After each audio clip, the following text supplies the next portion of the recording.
Check out Paddy Power's new and exclusive Cash Card Plus, available to use online, at ATMs, or even down the local. Paddy Power, you beauty. Hi there, a very warm welcome to the Racing Post Weekend Postcast. It is Champions Day at Ascot. We're really excited about that. 6 fantastic races. I'm Bruce Millington, and in the company of Wise Racing Post Owl James Hill, Paul Keeley, and the man of the moment, Frank Hickey from Paddy Power. We are going to look in depth at the Ascot card, pick out some great bets. We're also going to look at loads of great stuff going on elsewhere, including a race I'm really looking forward to, 4:25 at Fosslas on Saturday. Hydrangea versus the new one in the Welsh Champion Hurdle. We've got some good stuff in Ireland on Sunday. There's some group action at Leopardstown, and Kempton have got their first jump sprint of the season, and there's some good stuff there. Plus, we've got the competition winner, so loads and loads to get stuck into. And, of course, David Jennings is going to join us from Melbourne as well. So, lots to get going with. Before we look ahead to Ascot, though, Frank Hickey, I've got to say, this time last week, you could not have been more bullish that Withhold was going to win the Cesarewitch. Smashed up from 12-1 down to 5-1. And I think you were virtually trending on Twitter on Saturday afternoon. There was a lot of love for you there. Well done, Frank. A fantastic tip. Now, what we want to know is, did you dare to give it a roar in the office? Because it is bad form to cheer against the bogey, isn't it? Normally, normally when you see a horse, like, what was it, 9s into 5s in the show, you'd be kind of hoping to get it beat, but we'd been ducking it all week, and we ducked it all day. I think it was as big as 12s in the morning. We were 15-2, and we were under it the whole way down, so it actually wasn't a bad result for us at all. So I was more than entitled to hit the desk of Wallop. Do they all join in? Because, Keels, you'll know this, won't you? There's some colleagues like to death ride a horse, don't they? When there's a horse that you've backed, they'll boo it, won't they? That's what some people are like. Absolutely. Years ago, one of the guys I worked with in the sports desk on the Racing Post, I'd back Large Action at 200-1 to win the Tote Gold Trophy and the Champion Hurdle. And the guy in the office had laid £3 of Flaky Dove at 9-1 to another colleague. And as they were jumping the Large Action was just about in the lead. Right, and he went, "Go on, Flaky Dove." He just didn't want me to win. That's terrible, isn't it? But I'm sure your colleagues are a much nicer bunch, Frank, aren't they? To be fair, Bruce, I had the Monday after Newbury when he ran behind Weekender and Daphne. I was going around the office telling anyone who listened to back him. So I'd say at least half the office. So it was an almighty roar, was it, Frank? So I think people were delighted. Everyone was cheering it on, and the fact it wasn't a big loser for us as well, it meant that we could cheer it on with no guilt. Well done, Frank, and thank you very much, because I had a decent lump on as well. Now, listen, Frank, have you got anything of that kind of confidence for us today? No. But you do fancy a few? I do, yeah. Excellent. James, before we get on to the tips, this is the 7th running of Champions Day, and there was a few cynics, weren't there, it's fair to say, in the first couple of years, and then Frankel came along and I think helped, but it really has established itself as some day, hasn't it? No, it's just one of the top race days of the year. I mean, you've got, what is it, three, four Group 1s, and... How good do you think this year's lineup is? Oh, as good as ever. No, fantastic. I mean, really, really competitive racing, top quality, one of the top days of the year. It absolutely is. Let's go then, starting with the Group 2. Kipco British Champions Long Distance Cup. Frank, what price is Order of St George? He's getting shorter and shorter, isn't he? Yeah, he's now even money. Big Orange is 6-1, Stradivarius out to 7-1, Desert Skyline 10, Giretto 11, Dartmouth 12, or 20 Spar. James, you can go first. Who's going to win this? I think Stradivarius can win it. He's progressing. That was probably his best run so far, and it's a Ledger last time. He's got the beating of Big Orange, having beat him, I thought, fairly comfortably at Goodwood. Order of St George rightly is a favourite, a short price favourite. I mean, that was a fantastic run in the Arc. You wonder how on earth he manages to get beaten in these cup races when he runs as well as that, but he does get beat once in a while. I think he was beaten in this race last year at very short odds. So he's not a horse I like taking a short price about. So Stradivarius, I think, is perfect, sort that you can put in your doubles and trebles on the day. Okay, Kills, who do you like? Yeah, pretty much the same as James. I mean, Order of St George, we all know he's the best stayer in Europe, by a mile when he's at his best. But he's running the Arc second year in a row. He was 4 at 4 to 6 last year. After that, he has had a week extra to recover, and the ground will be more in his favour. So, he's probably better value at 11 to 10 this year than he was at 4 to 6 last year. But Also, I like his Duretto, 5-year-old trained by Andrew Baldwin. Now, I don't know why he's never tried 2 Mile before, but it might simply be because he got injured earlier this season. Otherwise, he would have tried it because he's certainly bred to get the trip. He's got German breeding, both sides of his pedigree. The sire is the sire of the France's top stay of Vizirabad.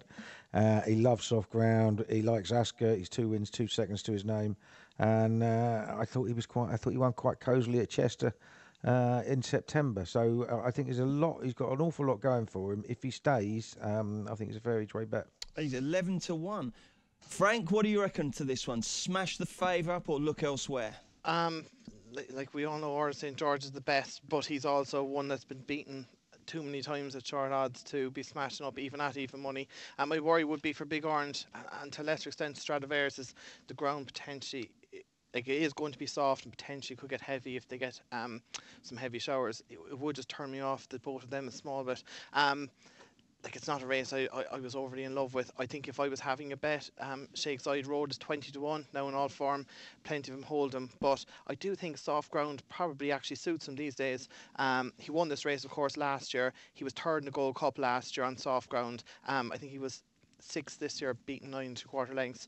At Donny last time over 2-2. He just got outstayed by Desert Skyline, but he was giving him about £12. I think he's only given him 8 now. I could see him reversing the form. And just on soft ground, I thought he might be one that could sneak into a place at 20-1 rather than smashing Order St. George at even money. At 2 o'clock, it's the Kipco British Champions Sprint Stakes. It's the first of the 4 Group 1s, and we've got another even money favourite, Frank, haven't we? Yeah, one of my favourite horses, Harry Angel's even money, Caravaggio 9-2, Quiet Reflection 6-1, the Tin Man is 8-1, Labrisa Breeze 12-1, Tazlit is 14-1, and we're 20-1 bar. So, Frank, would you rather back Order of St. George at evens or Harry Angel at evens? Oh, Harry Angel all day long. This thing's a tool. To be fair, I've said it a while back. This is just the best. Like, I thought we'd be a while waiting to see something better than Moorhar, but this is better. He's won on fast ground at Newmarket at July Cup. He went to the Sprint Cup where everyone doubted his ability to handle heavy ground there, and he trounced them. He was even more impressive than he was at Newmarket. Now, the one thing you could cling to if you're looking to get him beaten is that he's been to Ascot 3 times and he's been second 3 times. And Caravaggio did beat him earlier in the season in the Commonwealth Cup. But I do think he seems to be a reformed character. He's a lot more settled in his races and not as buzzy before the races. And that has resulted in him improving an awful lot, I think. I think they're kind of going in opposite directions, Caravaggio and Harry Angel. And unless this massive strong headwind plays a part in the race, I can't see him being beaten. Keels, it's been a really good season for sprinters, hasn't it? Do you think Harry will finish it off in style here? Yeah, I hope so, and I think he probably will. But I just as Frank said there, I just wonder whether being up in the front rank is going to be the place to be, given that we're due 30, 40 mile an hour winds flying up the track. Straight into their faces. It'll be in and across. It'll be across from the stands, so they'll get cover once they hit the stands, 2 furlongs out or so. But other than that, it's going to be really fierce. I mean, we're talking stormy conditions in heavy ground. We know he stays, but whether there's a horse that can get a bit of a free run into, getting a bit of cover behind, and if you give a horse like Harry Angel an easy lead like he got at Haydock, he is going to smash him up because he was the best horse in the race, and James Doyle must have wondered how he could have got away with doing so little early on. Now, obviously, you've got Aidan O'Brien's got Intelligence Cross and Alphabet, and you wouldn't be at all surprised if they tried to eyeball him to soften him up. Whether it happens or not is another matter. But you got to remember that Caravaggio is 2 from 2 at Ascot and absolutely smashed up the Coventry Stakes on soft ground last year, and then beat Harry Angel. I think he is a danger. I bet, in fact, that there will be less between them in the betting on the time of the race than there is at the moment. I wouldn't be surprised if the big guns came in for him. I think he's the biggest threat. The Tin Man will run well because he always runs well at Ascot. But it's between those two, I think. Frank, how much bigger do you think Harry Angel can get in the market? I would be surprised if you're getting anything bigger than 5-4, 11-8. Like, Caravaggio would have to be really strongly fancied for Hydrangea to be getting out towards 11 to 8. Or Hydrangea would have to blow a gasket on yeah, the there's star like again. yeah, exactly. He'd have to absolutely go berserk, and then he'd drift on the show. But I mean, if he goes down to the start and he's calm, etc., and Caravaggio isn't overly fancy. Like, there were some rumours, like I think there was a bit of weakness on the exchange Wednesday evening for Caravaggio. So I'm not sure. Was there some little setback or what? But yeah, for me, Hydrangea the best sprinter I've seen in a long, long time, and I would be gutted if he gets beaten. Yeah, and it's not even financially; it's just I love the horse. I think he's brilliant. True. Yeah, on Racing Post ratings, I think it's the best. They've got the best 6 furlong RPR, 128 since Oasis Dream in 2003. It's a fair one. Like, at Haydock, I didn't even back him because I was worried about the ground, and it was just blown away by how he did it. Now, the one thing I would say with the market, I thought, like, I'd be interested to see the without market later on. Tasleet's available at 14 to 1, and like, he was second in the Sprint Cup. He was unlucky, I thought, second in the Diamond Jubilee. I think he kind of lugged in just before the line, might have cost him the race against the Tin Man. Like, if he was floating around at 5 or 6 to 1 in the without market tomorrow, that'd tempt me in. Okay, James, what do you reckon? Well, I was just going to say, I think Tasleet's a tremendous each-way value. I know he's got to turn the form around with Hydrangea, but Hydrangea does seem to be at his best at Haydock. I mean, he smashed the course record there early in the season. He was brilliant last time. At Ascot, he doesn't seem to be like anything as good. He's been beaten on all 3 tries there. And I think Tasleet's a big price. I'm not saying he can turn the form around with Hydrangea, but I certainly don't understand why he's a bigger price than the Tin Man with plenty of firms. There's not much between him on Ascot form. He beat him last time, and he'll prefer the soft ground. So I think he's going to run a big race. There's Tasleet all the way for you, James, Yep. is it? Jolly good. 240, the Phillies and Mares, another Group 1. And another competitive race. We've got some really good betting heats as well. It's quality and quantity. It's really a fantastic day. Frank, 5 to 2 the field here. Yeah, we've joint favourites at the moment. Batil and Journey are both 5 to 2. Coronet is 5 to 1. Hydrangea 6 to 1. Horseplay 12 to 1, and we're 14 to 1 bar. Keels, I'm not sure you're going to look beyond one of the fancied runners here, are you? No, not now the ground has changed. I mean, Batil is just a real tool on soft ground. I think she's unbeaten 5 out of 5 on soft ground, 1 out of 1 on good to soft. She thrashed Journey last time in France. I think Journey might get a little bit closer this time because she's obviously been prepared for this race. I mean, I think she was second 2 years ago and she won it very easily last year. But on the soft ground, Batil will take a hell of a lot of beating. Okay, James, what do you reckon to this one? I think this is really tricky. There's very, very little between the principals. Hydrangea, I think, has got the best recent form. I think beating Winter in the Matron Stakes, finishing second to Rhododendron in the Lopra, that's the best recent form. I mean, breeding on the dam side, you wouldn't say she'd get a mile, but she's got a mile and a quarter well. So the question mark is whether this extra distance is going to be an issue or not. But certainly in terms of recent form, I think she's the best. Okay, so you're going to go for Hydrangea. Keel's going for Batil. Frank, I reckon you're going to go for Coronet, aren't you? Yeah, I'm a bit of a man for falling horses off a cliff. Now, I have a little bit of anti-post stuff with Hull, so I'm really hoping she can do the business. Oh yeah, you've got this great big anti-post life changer, haven't you? Mind you've already had your life changes. So, yeah, I have one. Yeah, I have a double, but I have some multis running as well. But yeah, I'd like to see her go in. Like to be honest, Batil is going to be very difficult to beat on the ground. I can't see Journey turning the form of the French run around in the Prix Vermeil. Hydrangea, like, she's very good form. I just question her ability to stay the trip. I know she seemed to be staying on over 10, but it'll be a fair test of stamina over a mile and a half here. And then, like, of the rest, I wouldn't be too. Yeah, the French horses have okay group form, like Juliet Rose won a Chantilly and Arc day, or Arc weekend. But Coronet, she's by to Bowie. Now, I'm not a breeding expert at all, but I was inquiring this morning, and plenty of people telling me that they actually like a bit of cut in the ground. Like, if you go back and watch the Ledger, like, I was getting a bit excited. She cruised up to Capri about 2.5 furlongs out, and I was like, go on. I thought she was going to do it. And just surprisingly enough, her stamina seemed to ebb away there in the last furlong or so, and she finished 5th, but she was only beaten 3.5 lengths, and I think that was possibly one of the strongest ledgers we've seen. If she handles the ground, I think she'll give Batil a run, though Batil is the one to beat. I'm hoping Carnac can do it. Righty-ho, the 3:15 is the Queen Elizabeth II Stakes, Group 1, over a mile, and another really high-class field on a superb day. And good old Ribchester, he's the jolly again, isn't he, Frank? Yeah, he's 15-8. Churchill's 130. Beat the Bank 9-2. Albakir 6-1. Thundersnow 16-1, and we're 20-1 bar. What do you reckon, James Hill? Well, Ribchester's a solid favourite. I mean, very difficult to not him. I don't think he's necessarily too short or anything. But my concern with him is a draw. I mean, he's stuck out wide. I think it's draw 13, isn't it? I think, with that wind coming from the southwest, I think it's going to be difficult for horses out there. Oh, is it? Well, they'll bear the brunt of it, will they? Yeah. I think so, yeah. Well, the horses on the far rail will get cover. Which direction are they running in? They're running west, aren't they, Ascot, are they? Yes, yeah. Yeah, so the wind will be coming into them, yeah. But then won't the grandstand shield it a bit? Yeah, but the grandstand's a furlong and a half out. I mean, there's still a lot of time for the wind to take effect. I mean, and look, I wouldn't put anyone off Ribchester in terms of form. I think he's going to run a big race, but he may well need from that draw to run a personal best, his best ever race. I'm going to give Churchill one final chance. I'm going to forgive him his last run. I think it might have come a bit too soon after a hard race at York. Those races were quite close together this year. It worked last year with the winner dropping back from 1 1/4 to 1 mile for Aidan O'Brien.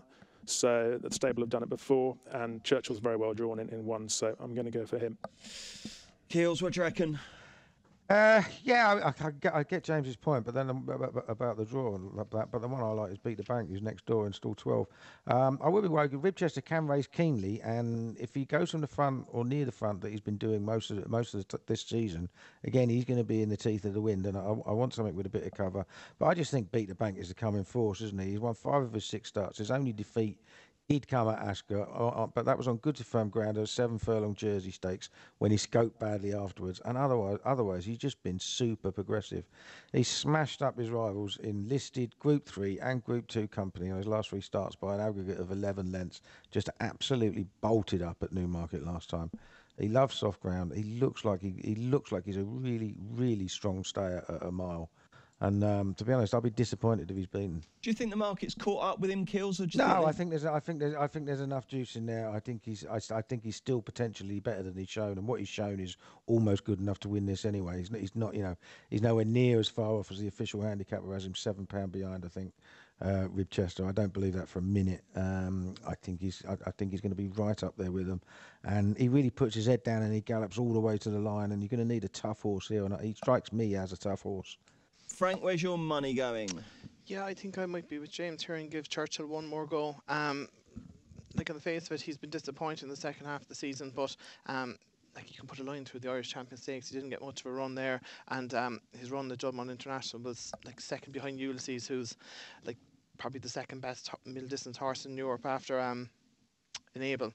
So I think he's class enough. Like Ribchester, he's probably underrated. Like his form is tremendously consistent, without being probably a superstar. Who's that? Ribchester. He is underrated, isn't he? He is underrated. Yeah. Like as in, like we were just talking this morning. Like he's probably not like going to be remembered as a superstar, but at the same time, he very rarely dips below kind of 120. He kind of runs that 120 level, maybe 122 all the time. If he was trained 150 miles further south or west, I think he'd have a lot bigger reputation. He'd get the credit he deserves. Oh, almost certainly. Like in his record at Ascot, like he's he obviously absolutely hacked up in the Jersey Stakes. He was second, only beaten half a length or less by Minding, who was top quality last year, and he's won well in the Queen Anne this year. So he handles soft ground. There's an awful lot to like about him, but at the same time, I was looking only.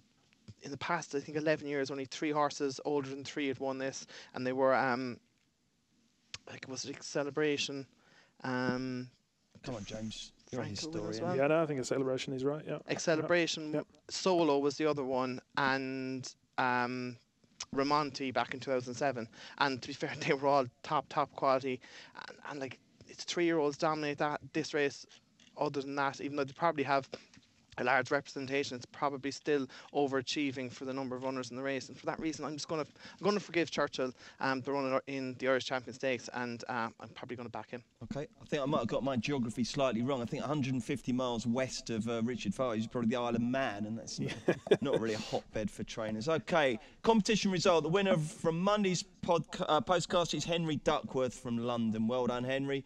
You correctly answered that Minding won last year's QE2. £25 bet added to your Paddy Power account, and another chance to win a free £25 or €25 bet with Maddie on Monday's show.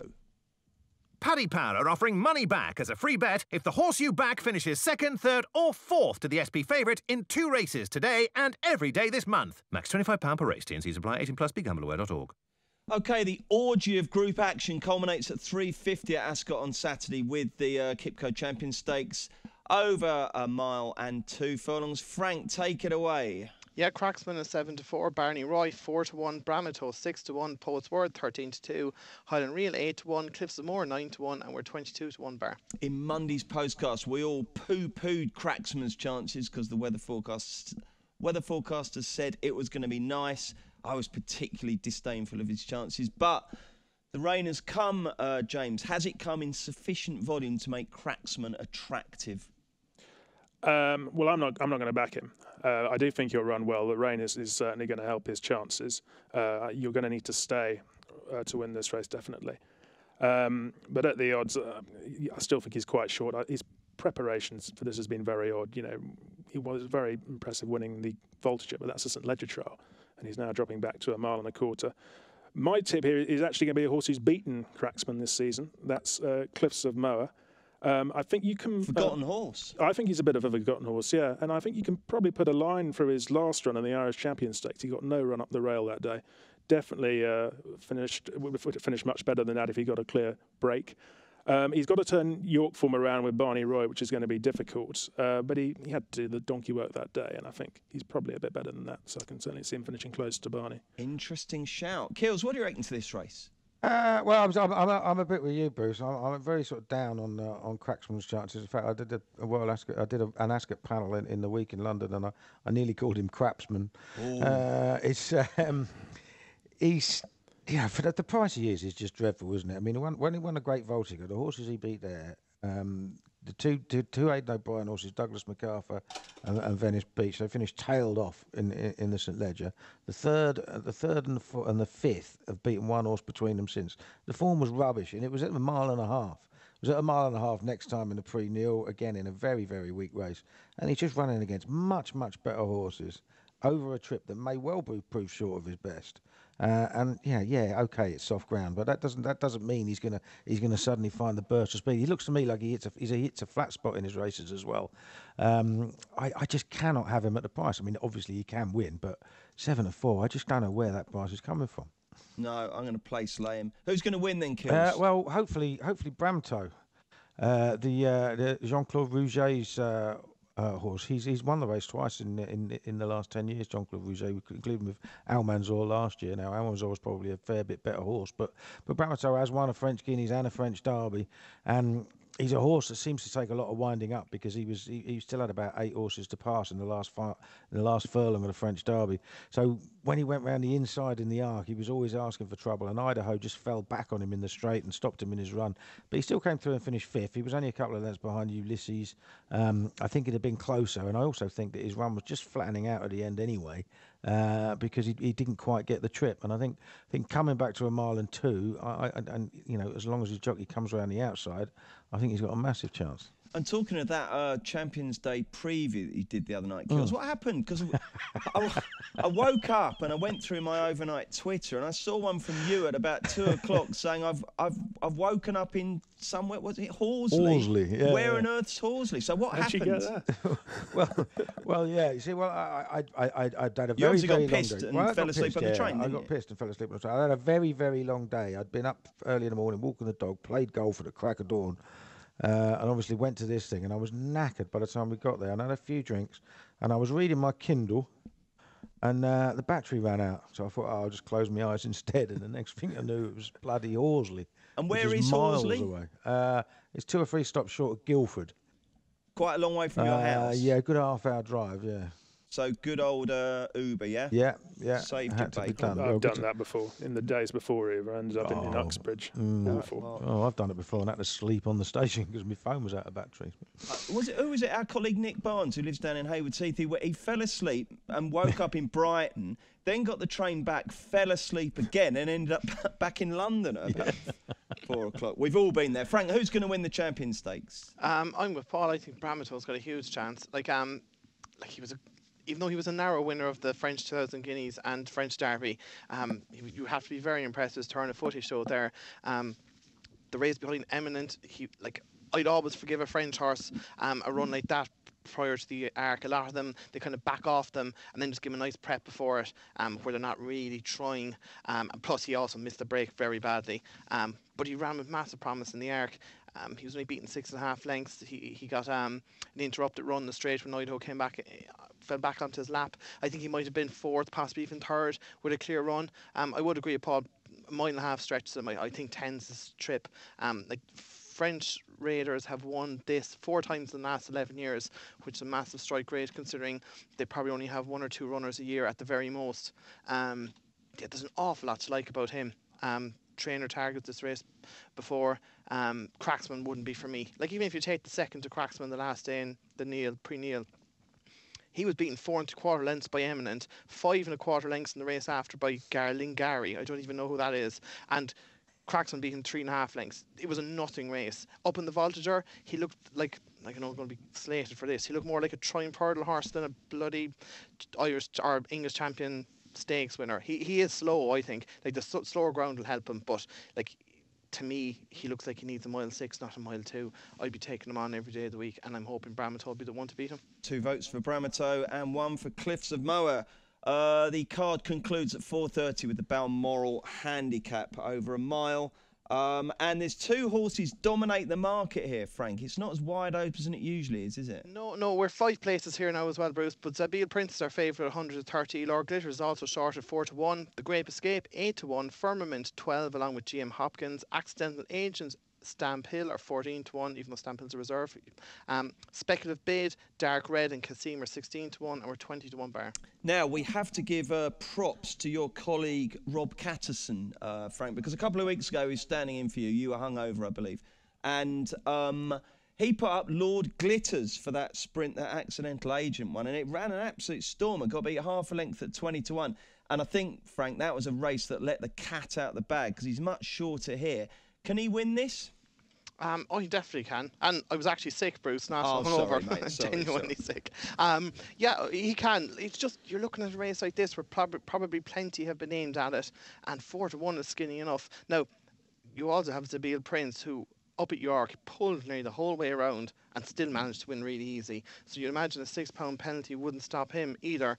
But for me, can't be backing shorties like that, can we? I can't be backing 130 or 4-1 in a race like this. So I'm going to throw 2 darts at it, and 2 of them are, I think, best price 20-1 out there. And the first is Casim. He disappointed in the Cambridgeshire, but he was second to Flaming Spear in the run before that at York, which is pretty solid. He'd won in the all-weather at Chelmsford very easy the time before that. We all know that all-weather form can transfer well to the Ascot straight course.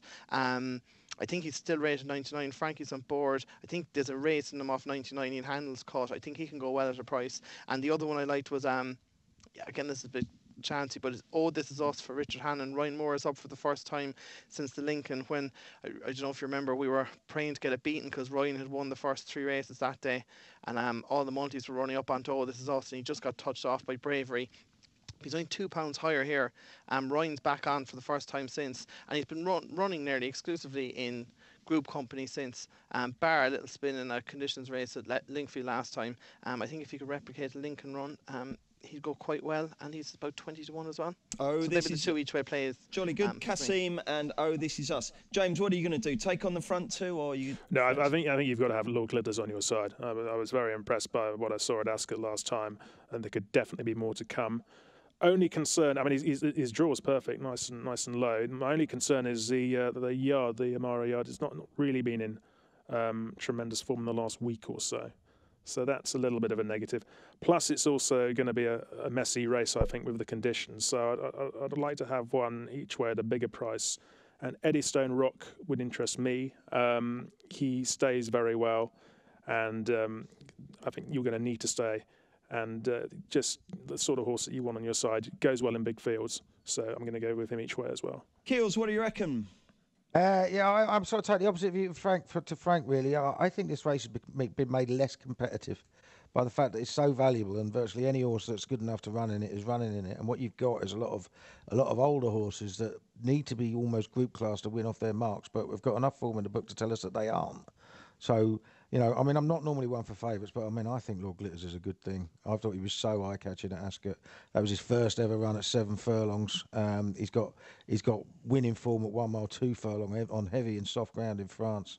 David O'Mara brought Mondialiste over to run in the Lincoln a few years ago. Just got beat by a ridiculously well-handicapped Gabriel that year. Mondialiste since turned into a Group 1 horse. He's got Soudoir from France as well. He turned that into a Group 1 horse this year. And I think this is a Group horse, every day of the week. He will, he travelled so well last time. He came flying through late. If you watch the race again, you really do think he should have won. And I think he'll win. He's officially £4 well in. He obviously didn't pick up a penalty for that. He's £4 well in. And the other fav I don't like is a Bill Prince, because Roger Varian has an absolutely shocking record when bringing horses out quickly under a penalty. He's only done it 18 times in his training career, and he's only had 1 winner. He's had 10 losers at 5-2 or shorter, including what a good stat. Well including 2 at odds of 4-7 and 1-4. I think Lord Glitters should be clear favourite, and we're going to have bookies like Frank said, they're going 5 places. I just think it's a free each way bet. You think he's a moral in the Black Balmoral, do you? Kills, I just wanted to ask you about GM Hopkins. I know he's the most overexposed horse going, but is this the sort of race that he could make the frame? Well, he's a typical example. We know exactly what he is. Yes, he can run well, but I tell you what, this is now by far the most valuable mile handicap in Britain, probably Europe, and it tends to favour the younger, less exposed types. Last 2 years, not a single horse aged 6 or over has made the first 5, and they make up 40% of the field. Okie dokes. Right, well done, chaps. That was Ascot. Now, before we get the naps, we do our roundups, James. Is this your Friday debut? No, I did. You've done one before, I done one about a couple of months ago. You banged in a big price winner, as I remember. So, James, the task here is to tell everyone the horses you fancy on Saturday elsewhere that aren't your nap. Keep your nap up your sleeve. But we've got Market Raisin, Catterick, Fairyhouse, Fosslas, Stratford, Wolverhampton. What do you fancy? There's one at Stratford that I like in the last race. I'm looking forward to seeing this one. Mr. One More. Haven't seen him for a year, but he won his bumper at Bangor, beating some decent sources who've gone on to be about 130 plus over hurdles. I think there's a good chance he could be much the best of these on this occasion. So he'd be the one that I'd be looking out for. That's the 5:15. Don't go after that, though, because there is another race. 5:15 at Stratford, okay. Mr. One More. Keels, what you like? Yeah, I got a few. Were we going to give the Welsh champ a slot of its own? Is one of your horses in the roundup, the Welsh champion hurdle? Okay, yeah. Start with that then, because that's a real mouth-watering clash. 4:25, Fosslas Saturday. 2 of our very favourite, most loved jumps horses clash. Will either of them win, though, Kills? Because there's a young gun in town, isn't there? Yeah, there is a young gun in town, and I think it's sort of around about joint favourites. The new one and Klein, who's the younger horse and won very well and ran well in big handicaps last season. Obviously, the new one's running off a mark of 160, got a £5 claimer on. And Hydrangea, we don't know whether he's going to be as good over hurdles, but his mark is a lot lower. I prefer one down the bottom, slightly out of the weights in Aussie the Oscar. Just been running, ran really well. I think he was 3rd in the county hurdle last year. If I've got the right race, I've got to find it now. And he's just getting loads and loads of weight, and he goes well fresh. I think he's, I think he might cause a little bit of an upset. Well, I can tell you, Paddy Power bet 2-1 the new one, 2 Klein, 9-2 Hydrangea, 11-2 Aussie the Oscar. So 11-2 will do it for you. Yeah, that'll do it for me. Yeah. Okay, what else is on the roundup then? Right, on the round, you got 4:35 Market Raisin, Ready Token, just about dropped back to a mark he can win off. He's won first time out in 2013, 2015, 2016. Back on the same mark as when winning last time. Here you go well for Charlie Longston. 405 at Cattrick. Selling all the time. Hasn't won for ages, but he's dropped down to a nice mark. Ran a good second last time. I think here you go well. And then we go to Stratford, 3 o'clock. A horse that a lot of people will be keeping their eyes on because he's suddenly become favourite for the Bet Victor Gold Cup at Cheltenham. That's Remain de Senham now. He'll be a short price. He'll probably win. But he's favourite for the Victor Chandler Gold Cup as it is now. And Paul Nicholls is probably going to ruin his handicap mark. Oh, right, okay. Because he's running under a £6 penalty. He was 133. He's now 139. He may well be in the 150s by the time the weights come out for the big one.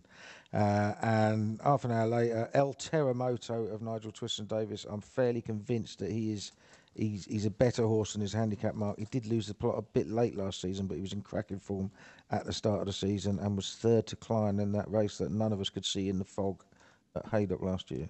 Thank you, Keels. Frank, over to you for your roundup.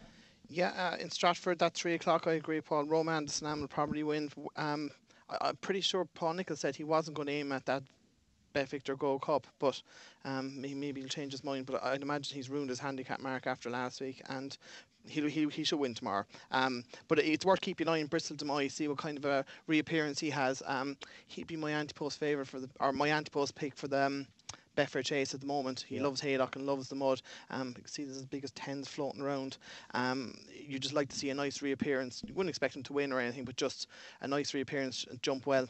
In Fast Last as well, it's not really a tip, but the 320, the Beginner's Chase, it's a very interesting race. West Approach goes over fences for the first time, and he's up against To Be Fair, who won 7 races in a row last year, went from a mark of 81 to a high of 143. And also in there is Kimberlite Candy, who was undefeated until being pulled up in the Neptune trial at Cheltenham in January, and Breland Das, who was last seen last November, winning off 130. That's a very informative Beginner's Chase. The Welsh Champion Hurdle, I'm going to go for one. Actually, outside of the whole field. Remeluk. I nearly did that as well. Yeah, he's trained by Chris Gordon, and a lot of people wouldn't be familiar with him, but he actually went through a spell last year where he had 10 winners out of 14 runners. He was absolutely on fire, and he's a bit streaky, but when he's in form, he's well able to train winners. And this horse is he's definitely at his best on soft ground over 2 miles. Like if you go back to last March, he won a handicap hurdle in Newbury off a mark of 134, and in behind him was Chesterfield, who ended up going to Aintree and winning, and Golden Birthday was third. Now, since then, Chesterfield's now £17 higher since then, and Golden Birthday £24 higher. And even Doubly Clever won a couple of races afterwards as well during the summer. So that was a pretty strong handicap for Newbury. Now, he had a spin at Fontwell the last day. I think it was just to blow away the cobwebs for this.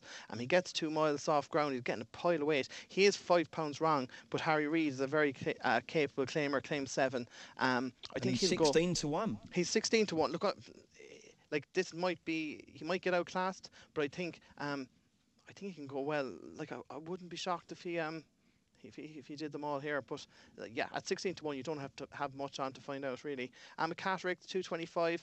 Richard Farley has a horse called Croce, I think. It's by Lethal Force. It's a very nice winner at Nottingham debut over 5 furlongs on soft ground, where he got really motoring late. He steps up to 7 here. I think he should improve for the way he ran at Nottingham.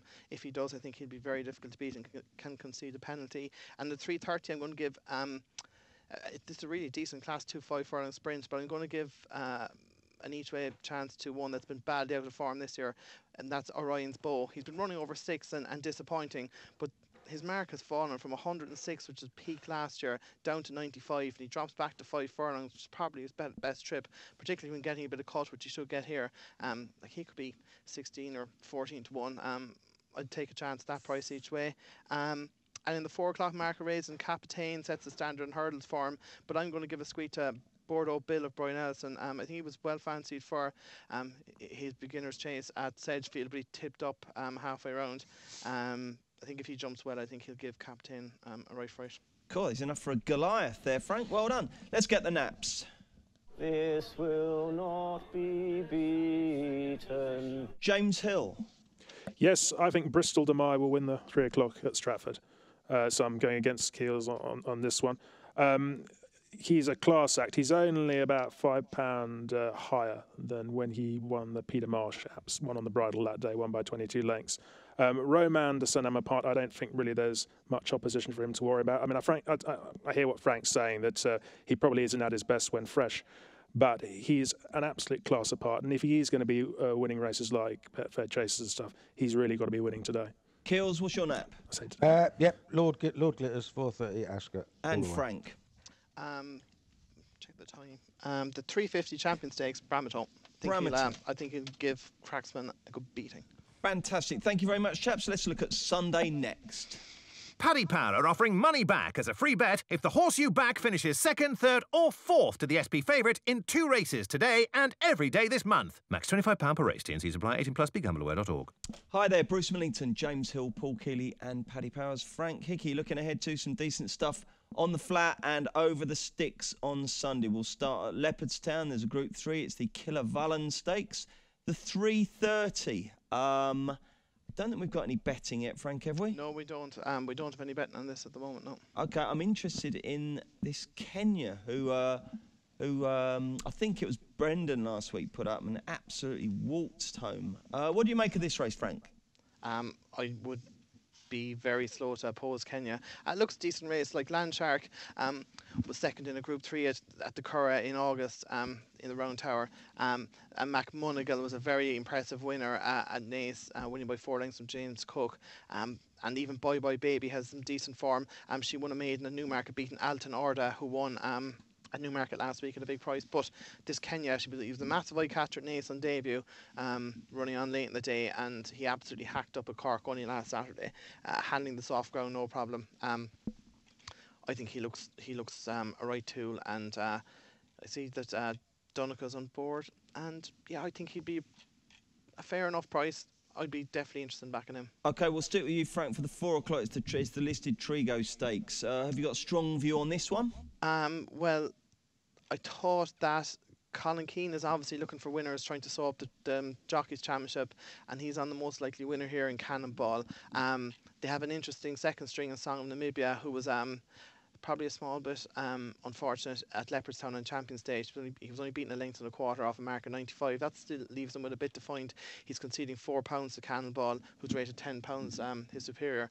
Cannonball was only beaten half a length at Limerick in a listed race there by Detailed, who was on an upward curve. And even at Leopardstown, there was only a length behind Azira in the Enterprise Stakes. Like, if a repeat of that form, it's very difficult to beat. And yeah, I think Colin Keane will get another one against Pat Swan. James, you've had a little Leopardstown study up, haven't you? What you got for us? Yes, Kenya looks very exciting. But I do also like Bye Bye Baby in that Killer Villain. So maybe that one might be an each-way double play or something. The soft ground will play to that one's strengths. So I'll stick with Bye Bye Baby. And in the other one, I think Cannonball is the obvious choice. Colin Keane riding. He's generally ran very well this season, and he did pretty well at Leopardstown about a month ago over the course and distance. I'm going to stick with Cannonball. OK. Keels, let's switch to you for Kempton, because we've got some decent stuff over jumps there. 3:15 is the better odds with Matchbook Novice Hurdle. It's a listed race. Have you got a strong view in this one, mate? I haven't got a strong view in the race, but I do like listen to the man of Dan Skelton, who just keeps winning.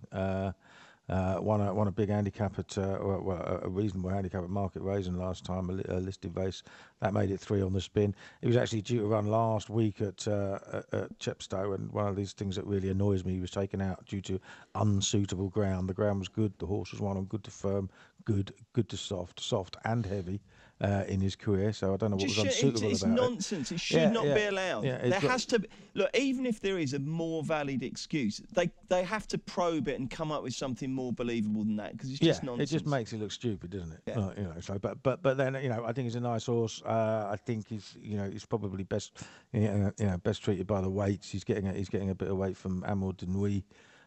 She is getting a bit of weight, so it's only weight for sex, I suppose. But I think she's just going along quite nicely, and I think she'd take a bit of beating. I've got a better bet in the next race though, the 350. Go on then. Top weight Paul Nicholls Maracuja has won first time and second time out for each of the last 2 seasons. Handicap mark of 139 over fences is pretty good when you consider he's got an RPR to his name last year at Cheltenham of 150 over fences, and at Newton Abbot of 150 when he thrashed Ballybowley, who won one of the finals at Haydock, I think, at the end of this last season. Got some decent hurdles form as well. Second to Winter Escape in the Dovecote round there over 2 miles in February 2016. So I think he's got an awful lot going for him at the top of the weights there. And sticking with Nicholls in the 420, Old Guard. Now I just wonder, I wonder what price will be, because a lot of people think he's not fast enough for 2 miles anymore. But I thought he ran a really nice race from 7th last week in that big 2 mile 3 furlong handicap at Chepstow. He was only beaten about 3.5 lengths, and he's basically better than most of his rivals in here, and favoured by the weights. I just know that I'm going to back Raven Black in that race. I always do. It's like an involuntary action. It's not going to be soft enough for it. All right, fair enough. James, anything at Kempton you like? Well, I'd agree with Keels for the 2 main races. Listen to the man. She's in the form of her life, really.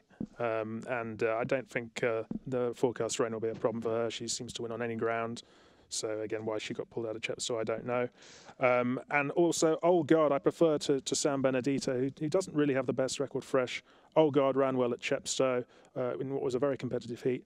And, yes, he's dropping back in trip, but he does have very good form over 2 miles from about a year ago. So, okay. Was that the run at Fontwell when it won? But who was that? Who was the horse the old horse that ran at Fontwell by half the track? No, it wasn't him. I can't think who it is. That's going to drive me mad. Frank, anything at Kempton for you? Yeah, I'd agree with Old Guard. I think he'll take a bit of beating. I have a couple at Leopardstown in the other races, if that's okay. Of course it is. In the 4:30, Dermot Well runs a horse called Titus. Dermot's had a tough year, but particularly the first half of the year was very tough for him, but he's turned it around, and this horse was apparently one of his best 3-year-olds. It won a maiden last year at Leopardstown, beating Venice Beach. Came out then, was beaten in a list of races at Curragh, and then beaten in some kind of conditions race at Goran Park. But that was June, when Dermot Well's string were completely out of form. To make his handicap debut here off 90, I'd say it could make a mockery of that mark. And yeah, it'd be interesting to see what price he is. I'd be having a bet on him. And then in the 5 o'clock, this is a little bit more left field, but there's a horse called Alcander for Francis Flood. It's eye-catching. Shamie Heffernan is on. He had some all right hurdles for him last year. Now he was beaten 4 3/4 lengths by Land of Hope and Glory in a maiden hurl at Fairy House. And he was third, beaten a long way, though, in Cork behind Denario des Obeaux. But he was beaten off just 3 pounds higher. 3 pounds lower, in Cork, over mile 4. Went to Leopardstown, where he went off 130 favourite, were disappointed, and looked like he had a spin of Roscommon on really heavy ground, which probably wouldn't have suited. The return to better ground will suit, and Shamie Heffernan's a very eye-catching booking. There's a good chance this might be a biggish price, and I'd be tempted to back it each way if it's like over 10-1. Good man, Frank. Right then, it's 11 o'clock down in Melbourne. It's past his bedtime, but he's stayed awake for us. DJ, how are you? I'm good, Bruce. How are you? I'm very well, thanks, mate. What's been the highlight of your last week since we last spoke? A couple of highlights. Every day seems to be some sort of highlight. Very interesting to see the way they do these barrier draws down here. They're very sophisticated. It's a big night, big occasion, food and drink. So imagine if they came back to Ireland and England, I'd be even bigger than I am now. But yeah, they make a big deal out of basically everything, which is kind of good in a way. And yeah, plenty of interesting things. The international kind of quarantine centre at Werribee is really interesting as well. That's where all the internationals hang out. And we had a big night out with all them last night, bowling and drinking and eating. So yeah, it's all good fun. Jolly good. And you've got the Caulfield Cup tomorrow morning for you. Tomorrow morning for us, and tomorrow afternoon for you, haven't you? That's going to be exciting, isn't it? Who's going to win that? Yeah, well, like Aidan O'Brien is the favourite in Johannes Vermeer, and it's funny coming over here. You know, Johannes Vermeer would have been a horse that I wouldn't have had on my radar whatsoever. But he ran really well last week in that Ladbroke Stakes. He flew home under Caitlin Mallion and was given a fairly tender ride. Wasn't beaten that far by Galo Chop. It's stepping up to 1.5 miles this time. And, yeah, I'd say it'll probably win. But I wouldn't be, you know, it's not one of these favourites that you'd be shocked if it was beaten. But I think he will probably win. It's not a great race. Marmello wants further. The big hope down here, the filly Bonneval was very disappointing last week, and so it's probably not a brilliant Group 1. So I think if Johannes Vermeer is ever going to win a Group 1, I think this will probably be it. And how's the old homesickness? How often are you ringing Aoife? Every night? Oh, sure, this WhatsApp video thing now is great. Excellent. It's like she's beside me. Oh, that's good then, isn't it? So you're not missing home too badly, no? No, I'm not, no. And just one thing before I go. We were playing bowling last night, and I was bowling beside TJ Comerford, who's Aidan O'Brien's travelling head lad. And very interesting chap to talk to. And obviously, Aidan, it's a huge day for him tomorrow. But his thoughts on Caravaggio were really, really interesting. He thinks he's the best horse in the yard by quite a considerable margin. Apparently, he's been working brilliantly. And he thinks the key to Caravaggio is cut in the ground. And he could be right. I don't know what the lads tipped, but Caravaggio without obviously the Harry Angel, I thought might be an interesting bet in that. That is an interesting angle. Okay, DJ, well done. Enjoy the rest of your trip. We'll see you next Friday. Okay, weekend plans. James, what are you doing? You going to Ascot? No, Fred, not. No, I'm going to be here. Oh, and slaving Sunday, away, yeah, working away. Oh, well, and Sunday, bit of respite? No, working in both here again. days. Yeah. Oh, my goodness. Yeah. Kills, what about you? You're going to Ascot, aren't you? Yeah, I'll be there. My mate would miss it. Excellent. Yeah. And with your drinking hat on, or your Yeah, I was trying to talk the lads into letting me drive so that I didn't have to drink, but they won't have it at all. No. So I'll be a boring git if I'm not drinking. So therefore, I am going to have to imbibe again. I just hope it's all going to be okay, because I mean that wind that's being forecast is pretty horrific, isn't it? Yeah, I mean I think they've downgraded it a bit on the Met Office. It's sort of gusts of about 40 now, rather than 50 odd. Right, so it'll probably be all right. And what price are you to win, Kills, tomorrow? The way I've been going all summer on the flat, mate, about 40 to 1. But hopefully it will change. I really do like Lord Glitter's Bramato as well. So hopefully, in fact, I like everything that I've tipped. Beat the bank. So hopefully it will all turn around. Good luck, Kills. And Frank, you were working both days last weekend, so surely the rota has relented here, isn't it? No, working this weekend as well. I'm heading away next weekend, so I have to work this weekend. Oh, okay, fair enough. And, okay, that's all good then. Thank you very much indeed, chaps. That is Ascot all done and dusted. Maddie is back on Monday with the team to look back on Champions Day, and we'll be back next Friday when, what's the big deal? What have we got next? Oh, Racing Post Trophy. We've got Racing Post Trophy and Cheltenham's first meeting. So do try and join us next Friday. Check out Paddy Power's new and exclusive Cash Card Plus. Available to use online, at ATMs, or even down the local. Paddy Power, you beauty.